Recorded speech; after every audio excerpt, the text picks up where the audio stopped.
इमरान खान साहब को कभी फोन करके नवाज शरीफ साहब को थैंक यू बोलना चाहिए कि मेरी पॉपुलैरिटी बढ़ाने में असल किरदार आपका है। सही तौर पर तो करना चाहिए, लेकिन वो करेंगे नहीं। नून लीग जो है वो ओवर कॉन्फिडेंस में भी थोड़ी सी मारी गई। ओवर कॉन्फिडेंस तो था बिकॉज हमारे पीछे जो रिकॉर्ड था वो 3 अतवार का था। इमरान खान के खिलाफ महंगाई में कौन मार्च कर रहे थे, और अब आप आके वहां से डबल से भी ज्यादा आपने महंगाई कर दी है।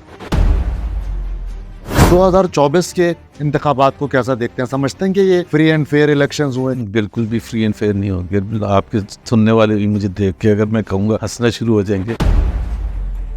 ये हुकूमत बनी है, ये एस्टेब्लिशमेंट की आशीर्वाद से बनी है। एस्टेब्लिशमेंट के आशीर्वाद से क्या बनी है? इलेक्शन कमीशन के आशीर्वाद से बनी। अगर फ्री एंड फेयर इलेक्शंस होते तो आप क्या समझते हैं कौन जीतता? पीटीआई। इमरान खान ने तो एक पॉडकास्ट में आफ्टर ही लेफ्ट उन्होंने खुद कहा कि जब असेंबली में हमें वोट चाहिए होते थे तो हम इंटेलिजेंस एजेंसीज को कहते थे, मतलब वो शर्माते भी नहीं थे।